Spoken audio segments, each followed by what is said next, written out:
portion, two parts sa likod, and then side and side. Ngayon, ang gagawin natin is, light lang na density, at yung effect niya ay medium. So ibig sabihin ko, dito sa part na to, tatlo lang ilalagay natin foil. Dito, tatlo lang din. Okay. So, let's start. So, mag-slice ako. Gagawin natin ay slice. Ito ay i-clip mo, i-secure mo yan. And then dito, slice ulit, 1 cm. Hawak ang buhok na naka 90 degree kung kakayanin. 90 degree. So, iyon yung slice. Ang gagawin natin is mag-waves na. 1, 2, 3, 4. Hawak ko pa si kamay, hawak ko pa si buhok. Itong aking thumb na to ay aking ilalagay sa ilalim. Kukuwitin ko siya, pinadadaan ko doon. Kita? Ngayon, iaangat ko na to, si tail ko, at kukuhanin ko to. Ngayon, hawak ng kaliwang kamay ko, ililipat ko si kaliwang kamay kasi kukuha ko ng foil. Hindi ko binibitawan itong aking wave. Ngayon, ibabalik ko ngayon itong kamay ko dito, ihahawakan ko siya. Itong dulo ng foil, this is a foil, na kasing lapad lang ng yung tail ko. Kasing lapad. Tanong niyo ako anong lapad? Ito.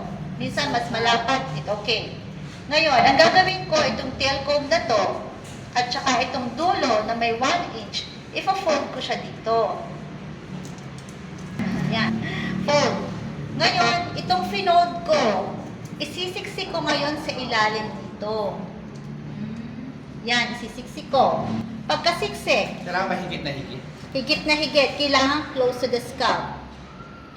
And then, itong kamay ko na may hawak ng buhok, medyo ididiin ko siya sa batok.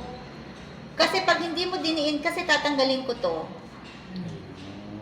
Kapag hindi mo diniin to, anong mangyayari? Lalaglag. Okay? So, Siya yung mag-aalalay para. hindi ko ibababa ang suklay, bawal. Deep lang, dito ang ating camera sa chemical. Deep. Medyo may kapal. Ilalagay mo muna dito sa kalagitnaan. Hindi naman sa kalagitnaan. Siguro 1 inch away sa scalp. Para lang kumapit. Hindi malaglag. And then push si brush. Push ko. Kasi pag hindi ko siya pinush, malalaglag pa. Ngayon, gagawin ko, i-elevate ko na si foil. Elevate. 90 degrees. Yan. Tsaka ko palang ibibitawan yung brush. Pag ang kamay ko ay nasa ilalim na ng foil. Okay. Ngayon, kaunti pa dito sa gitna, lalagay ko ulit. Para lang, pag binitawan ko, nakabigat na. Pero hindi pa tayo nagtatapos doon. Ngayon, ito ay marami. Marami yan. Baba ko muna ito, baba. Baba ko muna yan. Ngayon, itong kaunting ito, iaangat ko dito sa scalp. Para hindi nag-overflow yung scalp. Para walang bleeding. Yan. Baba na.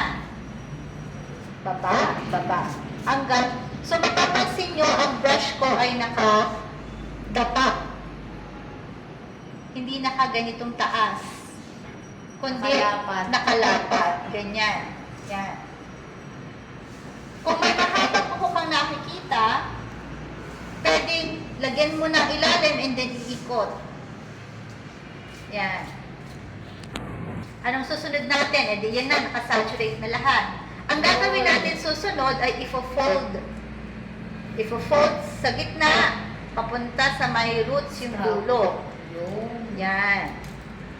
Ayusin ang fold. Isa pang fold. Isa pa.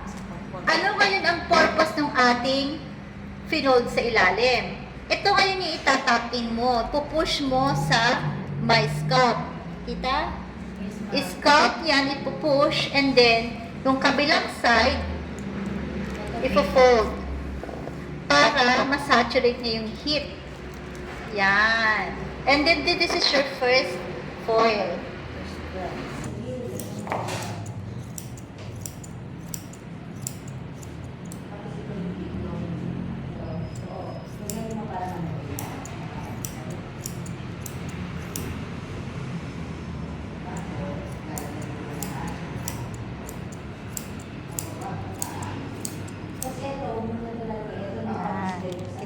difference niya.